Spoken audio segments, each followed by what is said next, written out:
নমস্কাৰ এই ভিডিঅ'টোৰ জৰিয়তে মই আপোনালোকক আজি দিনটোৰ আঁচনিসমূহৰ ফালৰ পৰা ওলাই অহা গুৰুত্বপূৰ্ণ খবৰসমূহৰ বিষয়ে জনাই দিবলৈ চেষ্টা কৰিম বহুকেইখন আঁচনিৰ ফালৰ পৰা নতুনকৈ কেইবাটাও গুৰুত্বপূৰ্ণ খবৰ আপোনালোকৰ বাবে ওলাই আহিছে আৰু বিশেষকৈ এই ভিডিঅ'টোৰ জৰিয়তে মই আপোনালোকক আজি আমাৰ অসমৰ লাখ লাখ মহিলা মানুহৰ বাবে এটা ভাল খবৰ লৈ আহিছোঁ গতিকে আপুনি ভিডিঅ'টো অকণি স্কিপ নকৰি কণ্টিনিউ কৰিবলৈকে চাই থাকিলে গোটেই খবৰসমূহৰ বিষয়ে জানিব পাৰিব আৰু আপুনি যদি চেনেলটো এতিয়ালৈকে ছাবস্ক্ৰাইব কৰা নাই তেনেহ'লে এতিয়াই গৈ চেনেলটো ছাবস্ক্ৰাইব কৰি ল'ব গতিকে আহক বেছি দেৰি নকৰি আজি দিনটোৰ গুৰুত্বপূৰ্ণ খবৰকেইটাৰ ফালে আগবাঢ়ো বন্ধুসকল আজি আমাৰ অসমৰ লাখ লাখ মহিলা মানুহ উপকৃত হ'বলৈ গৈ আছে তেওঁলোকৰ বেংক একাউণ্টত আজি 10,000 টকাকৈ সোমাই যাব আৰু এই পইচাটো সোমাব মুখ্যমন্ত্ৰী মহিলা উদ্যমিতা আঁচনিখনৰ জৰিয়তে আজিৰ পৰা 1.5 বছৰ আগতে এই আঁচনিখনত আবেদন প্ৰক্ৰিয়া হৈছিল আৰু 1.5 বছৰ ধৰি মহিলাসকলক অপেক্ষা কৰা আহিছিল অসম চৰকাৰে যে পইচাটো আজি সোমাব কাইলৈ সোমাব তেনে ধৰণে ডেট বাই ডেট আহিছে গৈছে কিন্তু পইচাসমূহ সোমোৱা নাছিল আৰু শেষত গৈ পেলাই মহিলাসকলে আশাই বাদ দিছিল যে এই টকাটো নেপায় বুলি এতিয়া বন্ধুসকল আপোনালোক আৰু অপেক্ষা কৰিব নালাগে মই আপোনালোকক আগৰ ভিডিঅ'ৰ জৰিয়তেও জনাই আহিছোঁ আৰু মুখ্যমন্ত্ৰী গৰাকীৰ লগতে আমাৰ বিত্তমন্ত্ৰী অজনা নেওগ ডাঙৰীয়ানেও ঘোষণা কৰিছিল যে 1 এপ্ৰিল তাৰিখে এই পইচাটো অসমৰ লাখ লাখ মহিলা মানুহৰ বেংক একাউণ্টত সোমাই যাব আৰু মুখ্যমন্ত্ৰী গৰাকীয়ে বিহালী সমষ্টিৰ পৰা মুকলি কৰি দিব বুলি ঘোষণা কৰিছে গতিকে আজি যেহেতু 1 তাৰিখ আজি আমাৰ অসমৰ লাখ লাখ মহিলাৰ বেংক একাউণ্টত এই 10,000 টকাটো সোমাবলৈ গৈ আছে বিহালী ইলেকশ্যনৰ সময়ত মই কৈছিলোঁ যে ভাল দিনত আহি মহিলা উদ্যমিতা আঁচনিখন আৰম্ভ কৰিম আজি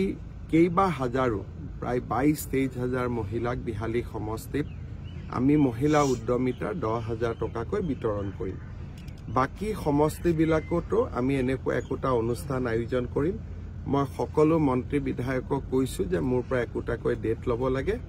আৰু সেনেদৰে আমি সমষ্টিবিলাকত গৈ মহিলা উদ্যমিতা আঁচনিৰ ধন বিতৰণ কৰিম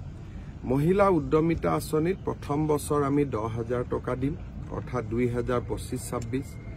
26-27 চনত আমি আৰু 25,000 টকা দিম 12,500 বেংকৰ পৰা আমি লৈ দিম 12,500 আমি দিম আৰু সুদ দিব নালাগে তৃতীয় বছৰত আমি 50,000 টকালৈকে আমি মহিলাসকলক বেংক আৰু চৰকাৰে মিলি দিব ইয়াতে 10,000 টকা আমি আজি 27 লাখ মহিলাক দিম যিসকলে ভাল কৰিব উৎপাদনমূলক কাম কৰিব তেওঁলোকক আমি 25,000 টকালৈকে নিৰ্বাচিত কৰিম 25,000 টকাটো যোনে ভাল কাম কৰিব তেওঁলোকক আমি 50,000 টকালৈ নিৰ্বাচিত কৰিম কিন্তু প্ৰথম 10,000 টকাটো আমি সকলো আই মাতৃক 27 লাখ গাঁৱৰ 3 লাখ চহৰৰ আমি সকলো আই মাতৃক দিয়াৰ বাবে সিদ্ধান্ত লৈছোঁ গতিকে আপোনালোকে কমেন্ট কৰি জনাব যদি আঁচনিখনৰ ওপৰত আৰু কিবা জানিবলগীয়া আছে মই নেক্সট ভিডিঅ'ৰ জৰিয়তে আপোনালোকক জনাই দিবলৈ চেষ্টা কৰিম আপুনি চিন্তা কৰি থাকিব নালাগে কোনো ধৰণৰ তালিকা অহা নাই তালিকাৰ নাম থাকিলেও নাথাকিলেও যে আপুনি টকা লাভ কৰিব বা নকৰিব তেনেকুৱা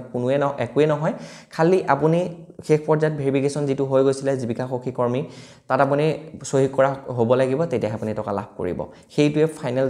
আছিলে আৰু সেই জীৱিকা সখী কৰ্মীৰ হাতত যিসকলৰ নাম আহিছিলে সেই সকলৰ পৰাও বহুতৰ নাম বাদ পৰিছে তাৰ ভিতৰতো বহুতো চালি জাৰি চাই পেলাহে এই আঁচনিখনৰ টকা প্ৰদান কৰিছে গতিকে আজিৰ ভিডিঅ'টো ইমানখিনি আছিলে যদি কিবা তালিকা আহে মই নেক্সট ভিডিঅ'ৰ জৰিয়তে আপোনালোকক জনাই দিবলৈ চেষ্টা কৰিম যদি আৰু কিবা ইনফৰমেশ্যন পাওঁ জনাই দিম আপোনালোকে আমাৰ চেনেলৰ ভিডিঅ'সমূহ চাই থাকিব গতিকে ইমানখিনি আছিল ভিডিঅ'টো চাই কেনেকুৱা পাইছে জনাব যদি ভাল পাইছে লাইক এটা কৰিব আৰু চেনেলটো যদি এতিয়ালৈকে ছাবস্ক্ৰাইব কৰা নাই তেনেহ'লে ছাবস্ক্ৰাইব কৰিব ভিডিঅ'টো ইমানখিনি আছিল নেক্সট নতুন এটা ভিডিঅ'ত নতুন এটা টপিকৰ সৈতে লগ পোৱাৰ প্ৰতিশ্ৰুতিৰে আজিলৈ লৈছোঁ বিদায় জয় অসম ধন্যবাদ